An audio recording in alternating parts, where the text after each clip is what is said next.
안녕하세요. 그림빌 가족 여러분.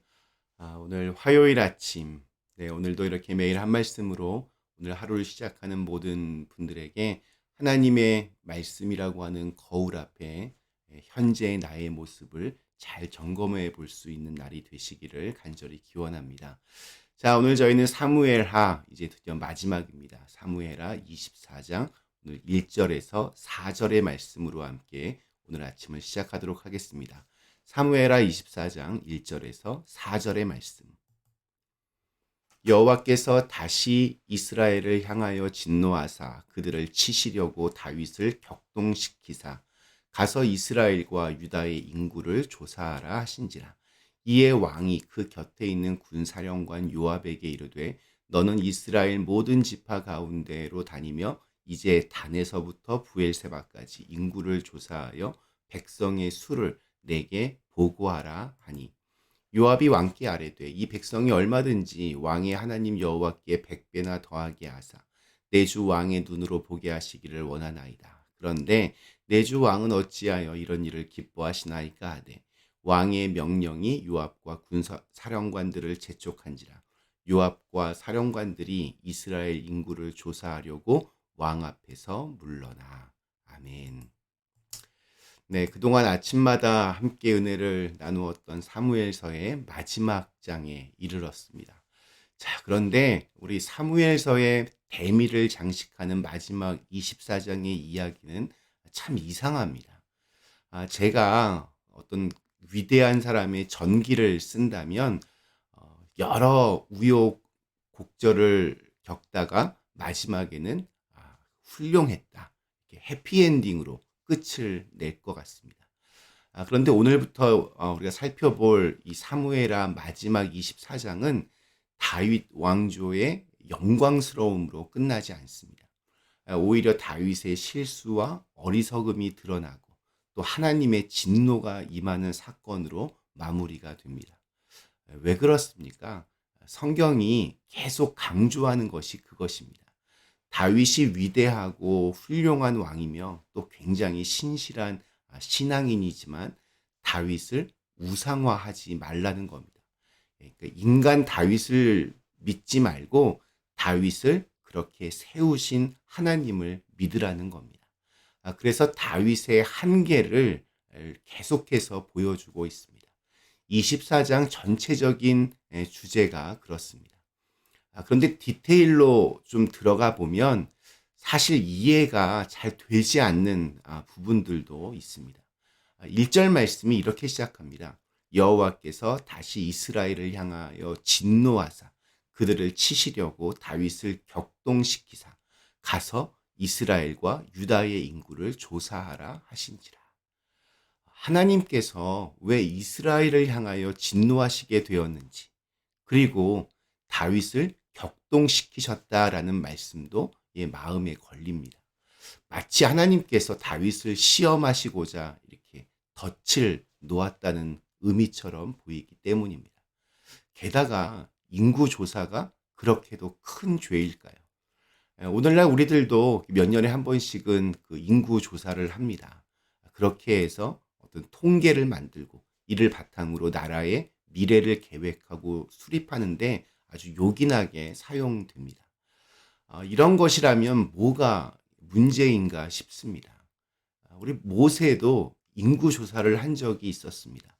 민수기 1장에 보면 그가 인구조사를 한 목적은 언약궤를 운반하기 위한 일이었습니다. 그런데 아마도 오늘 말씀에 등장하는 인구조사는 일반 백성들을 위한 것이 아니었던 것 같습니다. 군사력에 사용되는 장정들의 수를 확인했던 것으로 보입니다. 내일 더 자세하게 다룹니다. 그러니까 자신의 군사력이 얼마나 되나 하는 그런 의미의 조사였던 것입니다. 그래서 군사령관이었던 요압을 시켜 조사를 한 것으로 보여집니다. 이것이 인간의 교만으로 이어지는 겁니다. 마치 하나님의 보호하심과 인도하심을 의지하기보다는 자신의 힘, 군사력, 병력을 더 믿는 것처럼 보이기 때문입니다. 자, 그렇다면 다윗은 왜 갑자기 군사력을 확인하고 싶었을까요? 여기서 심각한 의문점이 생깁니다. 바로 그것을 하나님께서 격동시키셨다. 표준서 번역에서는 부추기셨다. 이렇게 표현하고 있기 때문입니다. 하나님께서 다윗을 시켜 인구 조사를 하게 하시고 또 그것을 문제 삼으시는 것이 이게 앞뒤가 안 맞는 일입니다. 그러나 이 점은 비교적 쉽게 답을 얻을 수 있을 것 같습니다.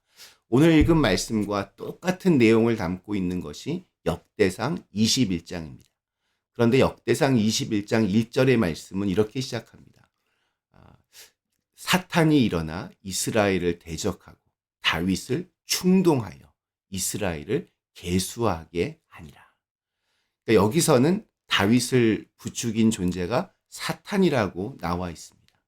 그러니까 사무엘하와 역대상의 이 말씀이 이게 서로 반대가 되는 것처럼 보입니다. 제가 늘 말씀드리지만 바로 이런 점이 성경을 문자적으로만 해석하면 안 되는 이유입니다. 하나님은 다윗을 장난감 다루듯 이 마음 저 마음 주시는 분이 아닙니다. 하나님이 다윗의 마음을 격동시키셨다라고 하는 것은 히브리인의 수사학적인 표현으로 그렇게 조금 과장해서 강조해서 적은 것입니다. 그러니까 다윗이 이렇게 하려고 하는데 하나님이 막지 않으시고 그냥 놓아두셨다는 겁니다. 지켜보셨다는 말입니다. 이미 다윗의 마음은 유혹의 덫에 걸려들었습니다. 그랬을 때 하나님은 그래, 너 그런 마음 갖고 있구나. 그럼 한번 해봐라 하시는 겁니다. 다윗의 이 범죄의 본질은 사실 인구 조사를 한 게 아닙니다. 인구 조사는 뭐 이전에도 했었는데 그게 왜 죄가 되겠습니까? 그건 아닙니다. 그것이 아니라 그의 마음에 교만이 생긴 것이 그의 죄의 핵심입니다. 인구 조사는 전체를 하는 게 아니고 군인으로 쓸 수 있는 장정의 숫자만 세웠습니다. 나가서 싸울 수 있는 용사의 숫자만 세도록 했습니다. 하나님께서 진노하신 부분은 끝없는 반란과 관련이 있지 않았을까 추측해 봅니다. 밧세바와의 범죄 이후에 다윗은 여러 반란들을 제압해 왔습니다. 압살롬의 반란이 있었고 또 세바의 반란이 있었습니다. 나라가 정말 위태로울 만큼 반으로 갈라질 만큼 아주 큰 동요가 있었습니다. 그런데 다윗은 계속되는 이 반란을 진압하면서 군사력에 의존한 통치를 하게 된 것입니다. 그래서 군인들의 숫자가 중요했고 또 자신의 군대가 얼마나 막강한지 확인하고 싶었습니다.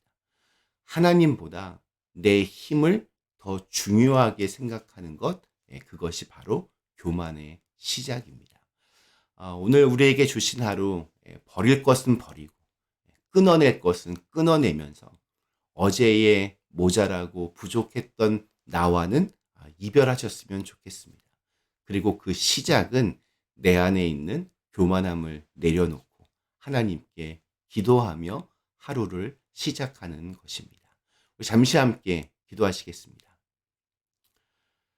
전능하신 하나님, 사무엘하의 마지막 24장 다윗의 실수와 또 범죄와 또 그 모든 것의 그 원인이었던 교만함을 우리가 오늘 함께 다루었습니다. 우리 안에 있는 교만함을 내려놓고 우리 하나님 바라보며 하나님을 의지하며 살아갈 수 있는 저희들 모두가 되게 하여 주시옵소서. 예수님의 이름으로 간절히 기도드리옵나이다. 아멘.